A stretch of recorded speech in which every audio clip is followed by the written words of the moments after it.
It is snowing outside. There are children playing with sleds and skis. Mommy fastens the chrome buttons on little Johnny's fur coat and pats him on the head. "Johnny, it's snowing today," she says. "That means we can't go to play in the park because the swings will be slippery. Shall we go and have a little walk through the forest?" Forest? Johnny had never been to a real forest before. He nods, and they put on their Wellingtons. Mommy takes an umbrella, and they leave the house. Then they walk past Johnny's school, a hospital, a post office, and a bus station, where Johnny sees a smiley lollipop lady waving her sign at him jubilantly. He waves back and laughs. Mommy points at a tabby cat, licking its paws underneath the bus stop screen. "That's a kitten, Johnny. Say hello to the kitten." Mommy smiles. "Hello, kitten," repeats little Johnny, waving. They reach the outskirts of the forest, and Mommy holds Johnny's hand. A warm glow radiates from her smile. "This forest is magical, Johnny. It's not like other forests." "Why, Mommy?" "It's a forest which shows you what you want to happen, Johnny. Everything you see and hear is what you want." Johnny paused and raised his eyebrows. "Really?" "Of course, honey." Was this forest really magical? Now he really was beginning to anticipate the advance. He'd never encountered anything magical before, and he found it slightly difficult to believe, but he would believe, because adults never lied. "Mommy, I already know what I'm going to see inside." "Then tell Mommy what you think you'll see." "I'll see a lollipop. No, 1,000 lollipops. I'll see a million billion million Mars bars and candy floss everywhere. I also want marshmallows and toffees of all different kinds." "Wow, Johnny, you're a greedy little boy." She ruffled his hair. "It's not just that, Mommy. Not just candies. I'll see a huge, gigantic house. Oh, and I'll see a new bike and a football and lots of money." "Let's go in, shall we?" "Yeah." They strolled hand in hand into the parting between two magnificent oak trees.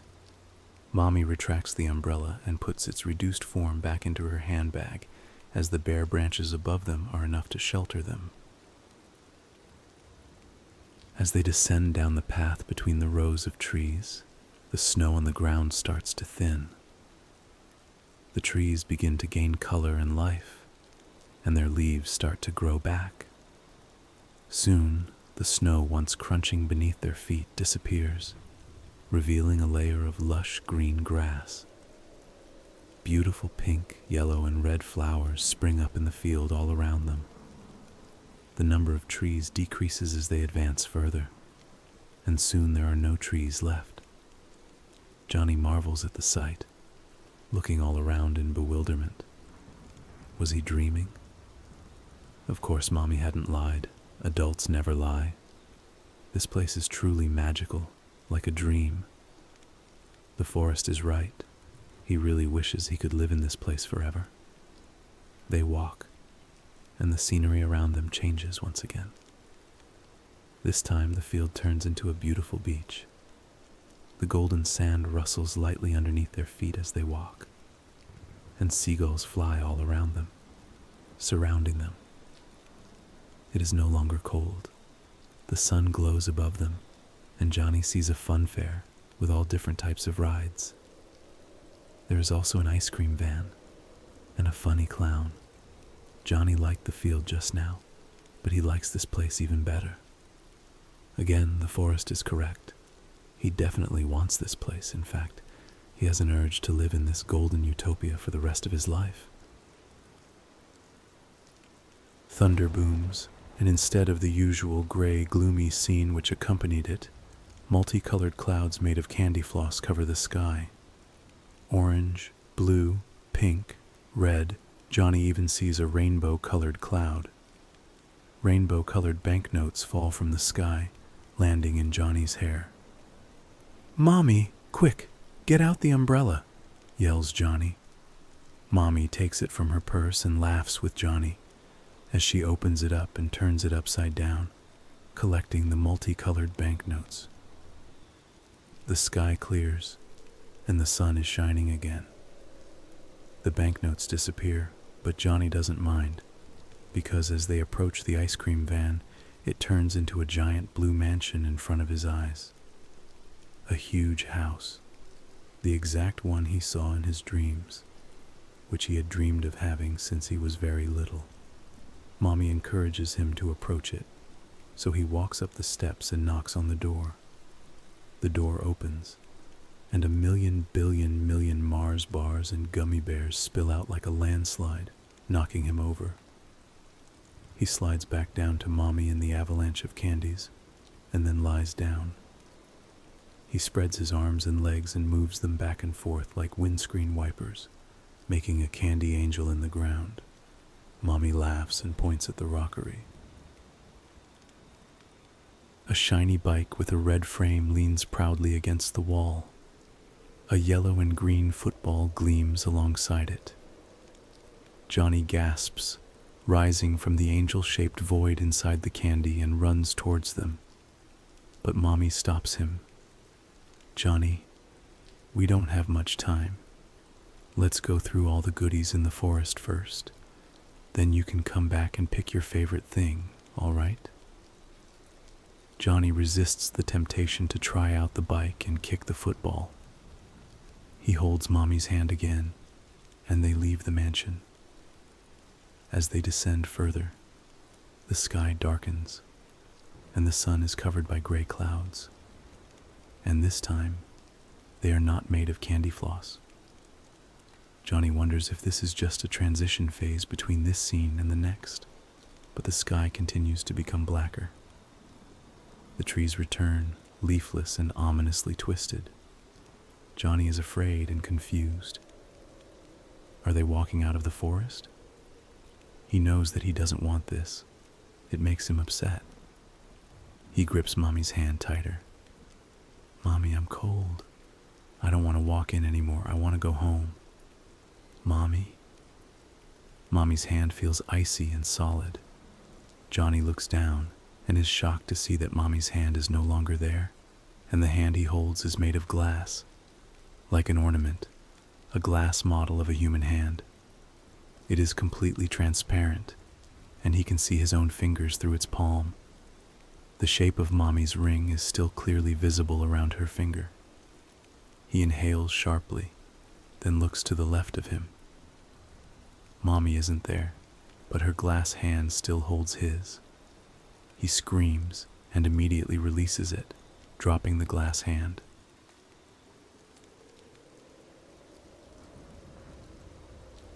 The hand falls to the floor, where it smashes into 1,000 pieces. Now broken glass is strewn around the floor in front of him, and Mommy is still nowhere to be seen.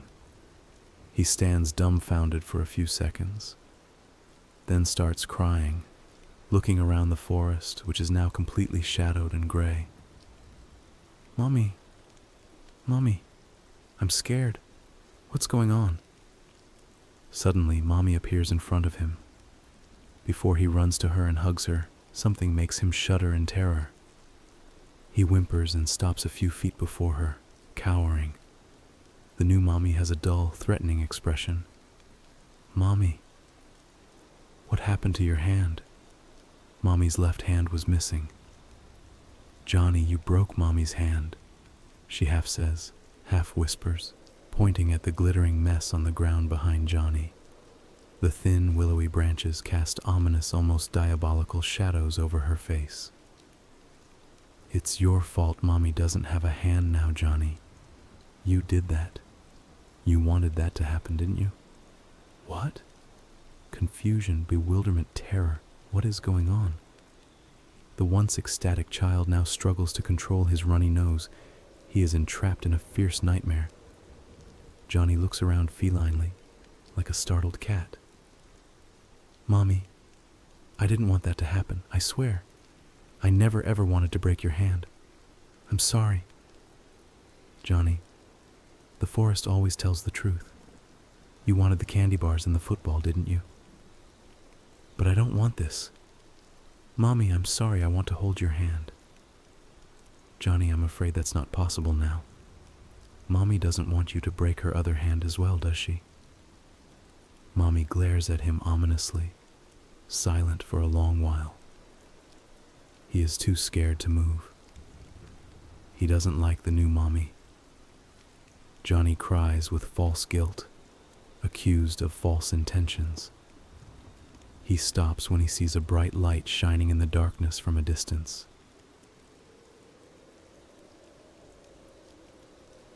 He walks cautiously to it, stopping once in a while as he draws nearer. A familiar figure sits below the light, coughing and wheezing from pain. A bald man with tiny nails of stubble on his chin. Wisps of thinning brown hair line his otherwise smooth scalp. Daddy? Daddy, what's wrong? Daddy doesn't reply. He just continues to splutter. Then a red glow appears, coming from the left side of his chest area. Daddy tries to get up and away from the red light, but it sticks him there like glue. Johnny jumps when Mommy puts her remaining hand on his shoulder heavily. Daddy's hurting. Why don't you try and help him? But he gulps, looking down at her missing left hand, remembering what had happened earlier. How do I do that? Something in his chest is hurting him, Johnny. Cut it out and you can save him. Save your dear daddy. Johnny's eyes widen as Mommy takes out a huge kitchen knife. Its edge gleams, exposed to the tiny wisps of light from the gaps in the sky. Mommy, I'm so scared. I never wanted to do this. Oh, yes, you did. The forest always tells the truth. So you were the one that wanted this. You wanted your daddy to suffer, didn't you? Johnny shakes his head as hard as he can. He wants to cry again. Now, are you a man or a mouse, little Johnny? You must redeem yourself of your mistake and stop your daddy's suffering. He takes the knife, his hand shaking. He walks over to his daddy, kneeling beside him. Daddy suddenly looks terrified, tears flowing from his eyes, large and pleading. I'm sorry, Daddy. I shouldn't have wanted this to happen to you, but the forest says I do. So Mommy says I have to help you take something out that's hurting you. Don't worry, it'll be quick. I promise, Daddy. Daddy shakes his head, but Johnny still takes the knife and begins to make an incision. Daddy screams and howls while Johnny cries. Surprisingly, Daddy's flesh cuts like butter. No blood comes gushing out. The inside of Daddy's body is filled with millions of tiny white maggots, all writhing around underneath his skin. Some of them have tiny pincers and crawl onto Johnny's hand. Johnny screams and recoils in disgust and fear, looking over at Mommy. Mommy seems to disapprove of his actions, but her face holds a strange, almost grinning expression. Man or mouse, he whispers to himself. Man or mouse. He cuts further into Daddy. Something large and round is moving inside him. Something hard and quivering. Johnny screams and cries, his hands submerged in the mass of maggots, pulling out the thing which is making Daddy hurt. It is something red, attached with 2 long cords to the inside of Daddy's body. It still beats in Johnny's hands. Johnny stops crying and looks upon it in horror. Hold it still, Johnny, whispers Mommy. If you drop Daddy's heart like you dropped Mommy's hand, Daddy will die. But Mommy, you told me to do it. You told me to do it, Mommy. Johnny cries, gingerly cradling Daddy's heart in his hands. He shakes, unable to decide what to do next. He begins to place it back into Daddy's chest, while Daddy screams and writhes, but the red light pins him to the ground. Johnny screams. Daddy's skin is closing up rapidly around his hands. Soon his hands are enclosed in Daddy's skin, and blood now begins gushing out, as if he had really stuck his hand into Daddy's chest. "Stop, Johnny. You're hurting him," Mommy screams. "Mommy, what do I do?" Daddy is flailing wildly. Suddenly he drops to the ground, his body limp. Johnny pulls his hands out of Daddy with all his might and collapses on the ground. The bright lights go out, and Daddy's corpse lies on the ground. "Johnny, look at what you've done. Why would you want such a terrible thing to happen?" "I don't, Mommy. I said I don't. I don't know why it's happening. I really don't want this to—" "You killed your own father. You want your own father to die, and you want to kill him. I am so ashamed. You are such a disgrace, Johnny." "Mommy, I really didn't." The tears flow like rivers from his eyes onto the black ground. "I really don't want this to happen. I'm confused. I'm scared." "You liar!" screams Mommy. It echoes through the forest. Her body suddenly freezes mid-scream. Her eyebrows are frowned in fury, her face scrunched up, her mouth wide open.